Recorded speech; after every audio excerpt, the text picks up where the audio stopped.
Assalamualaikum dan salam sejahtera yang sedang menonton Proton Online Bumi Putra. Di hadapan saya ini adalah Proton Saga 2026 serba baharu.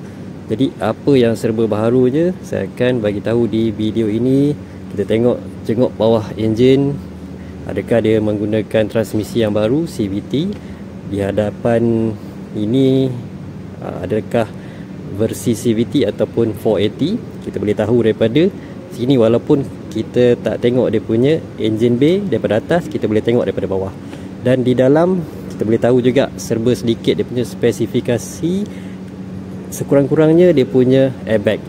Kita tengok betul ke berapa airbag, adakah 6 airbag? Kita tengok buktinya di sini. So dari segi pandangan luar ni, ini saja yang saya dapat tunjukkan anda. Tapi saya akan ulaskan poin yang penting saja. So stay tune sampai habis video saya. So kita tengok di hadapan dia menggunakan lampu projector by LED. Sebab dia hanya satu-satunya saja dia punya projector. Tak ada dia punya untuk high beam. Ada macam Saga FLX dia berasingan low beam dan high beam. Saga VVT high beam low beam sama. Dia menggunakan Mentor H4. Tapi yang ini, kali ini kita tengok projector satu, tak ada dia punya high beam yang berasingan. Jadi ini kita boleh rumuskan dia menggunakan by LED. Low beam, high beam menggunakan satu kanta projector yang sama.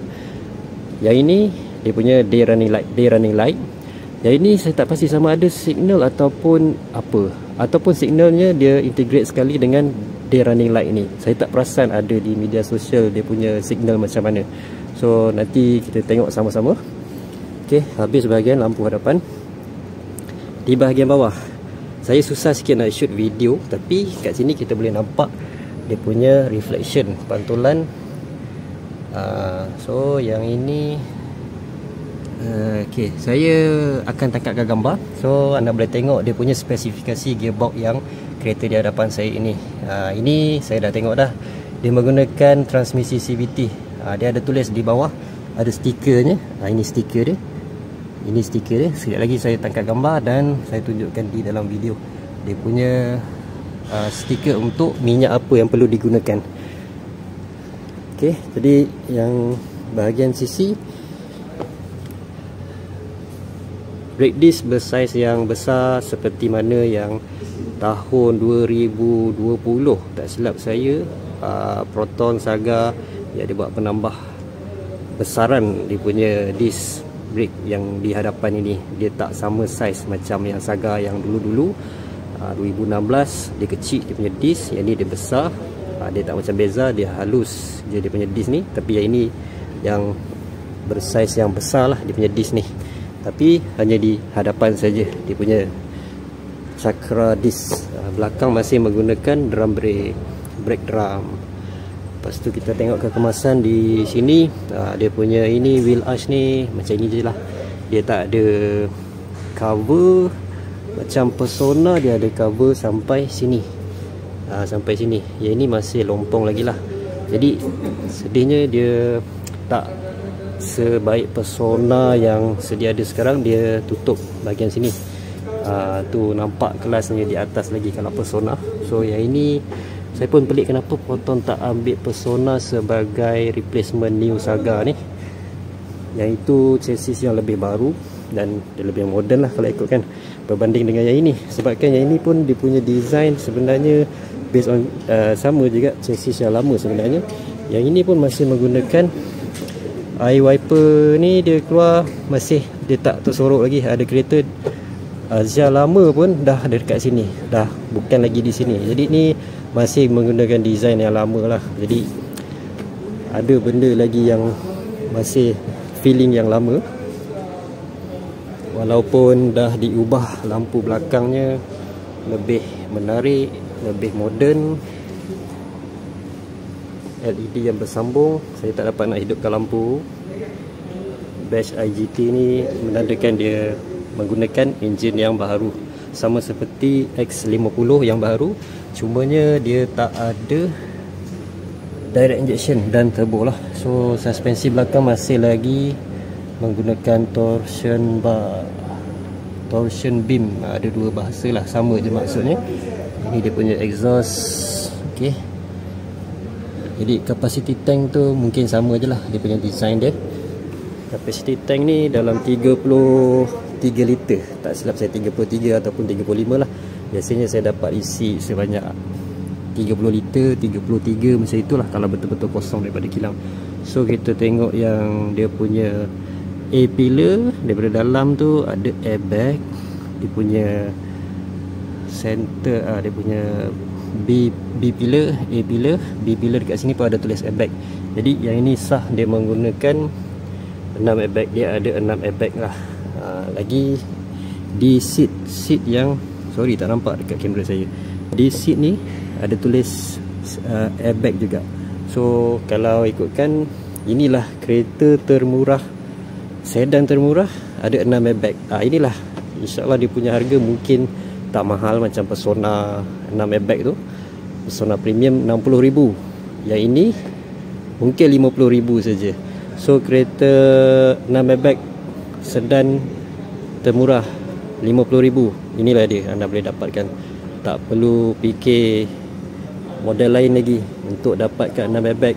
Inilah kereta satu-satunya kereta 6 airbag termurah di pasaran. Kereta baharu, bukan kereta terpakai. Jadinya saya yakin yang ini Proton mungkin letakkan harga dia 49,500. Itu saya agaklah, sebab dia nak nampak dia punya starting price tu tak lebih daripada 50,000. Kalau campur insurans, dia akan jadi mungkin 52 lah. Itu andaian saya, tapi kita tak pastilah, sebab yang ini just hanya daripada Saga yang lama. Dia just improve dia punya chassis, dia punya strength, dia punya engine. So Proton boleh kekalkan kos yang murah lah, bukannya daripada Persona punya chassis, yang mana mungkin iyalah kenapa dia tak pakai Persona punya chassis, sebabkan kosnya tinggi. Itu sebabnya dia pakai Saga punya chassis. Dia tambah baik untuk dapatkan harga yang mampu milik. So ini boleh dikatakan juga kereta baharu 1.5 termurah di pasaran. Kereta termurah 1.5, kereta termurah 6 airbag. Mungkin ini dia calonnya. Dan untuk versi yang standard nanti, dia menggunakan transmisi 480. Jadinya yang itu saya tak dapat tengok, tak nampak lagi. Mungkin dia punya macam biasalah, dia punya saiz rim dia bersaiz 14 inci. Yang ini 15 inci, 185/55. Yang dia punya disc ni minimum dia boleh terima 14 inci. Dia tak boleh pakai 13 inci sebab disc dia memang dah cukup besar. So untuk yang versi standard, saya rasa harga dia takkan melebihi 40,000. So yang inilah kita tunggu-tunggu harganya. Mungkin daripada versi standard ke versi yang paling mahal tu beza dia 10,000. Saya agak sajalah, tapi kita tunggu Proton umumkan harganya. Saya akan training pada bulan 11 ni, pertengahan bulan 11. Jadinya kalau anda nak tahu info-info bocor, WhatsApp saja saya di talian WhatsApp tersebut. Nak tanya tentang harga kereta anda, nak trade in kereta Saga lama anda, WhatsApp saya dulu untuk saya mak harganya. Jadi untuk jadi orang yang terawal ke apa, boleh booking dahululah cepat-cepat, sebab saya jangka yang ini akan jadi hot model nanti. Sebabkan dia kereta termurah berapa apa tadi yang saya cakap, 1.5 termurah, 6 airbag termurah. Jadinya kereta model baru pula tu. So orang akan berebut-rebut nak beli. Kalau tidak, anda akan menunggu berbulan nanti. Tapi kalau orang yang terawal, Proton dah produce dah sekarang ni. Untuk bulan ni Proton dah start produce Saga ini. Jadinya kalau booking awal lah anda akan dapat. Kalau anda nak dapat bulan 1 kereta tahun 2026, sekarang kena bertindak. Nak pakai sebelum raya, sekarang kena bertindak. Takut tak sempat nak pakai raya, sebab raya sekarang dah awal. Raya Cina pun dah dekat dengan raya puasa. So dia akan clash. Jadi anda boleh tengok nanti kan, dah keluar nanti saya belanja anda test drive. Saya belanja anda test drive. Saya di COE, Showroom saya di Subang dan di seluruh KL dan Selangor ni saya ada beberapa cawangan lah, yang mana saya boleh cuba perdekatkan kalau anda rasa showroom ni jauh. Ok, so sekian, terima kasih. Saya nak review Proton Emas 5 pula. Stay tune. Terima kasih kerana menonton. Sila subscribe jika video ini bermanfaat dan anda nak nantikan yang info-info selanjutnya tentang Proton Saga baru dan Emas 5. Terima kasih. Assalamualaikum.